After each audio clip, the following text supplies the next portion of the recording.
Usa kini kahiganting punuan nga dili kayang gakson sa 5 ka tawo. Pila na kahenerasyon ang milabay, nagpabiling bantayog kining higanting punuan hagbuaya lungsod sa tuburan. Ang mga ugat o gamot niining dambuhalang kahoy dagko pa sa punuan sa lubingan ni Kuyanap, higanting punuan nga karaan. Kahoy nga dao mao'y pangalan niining higanting punuan. First time nako nga makakita sa ingon ani kadakong lindog sa punuan nga kahoy. Nibarog ko tungod sa punuan ug ato yung makita ug unsa na lang ko kagamay ni Kuyanap ang iyang mga gamot nga puwerte na magyud kayong lagyo ang giabtan. Dagko pa sa punuan sa lubi ang iyang mga ugat. Nindot kay tan-awon ang iyang mga ugat nga nikatag ug ni Kuyanap. Wa pagyud ko makontento. Ako ning gisaka og giltay-latayan. Kay kini laging first time nato nga makakita og ingon ani kadagkong kahoy. Nahimo na kining tourist spot kay matag karog unya akong naobserbaran. Lahi-lahing grupo nga moabot nga mokuha og pictures ug videos. Kilid ra kini sa sapa ug duol sa kalsada, lungsod sa tuburan.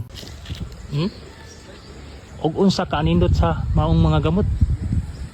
Gikan diri mga 15 kadupa. Ang gilayon pado nga rispunuan. Makita nimo nga ang mga gamot naglutaw. Ana atong i-apil ning video ning ato ang kauban hangtod dito niabot og mga 15 ka dupa ang gilayon sa Kuyanap sa gamot sa Dautri. So padayon tag atras karon makuha ginato ang pinaka punuan, ang detalyado nga mga gamot nga ni Kuyanap siya. Ingon ani sa kanindot.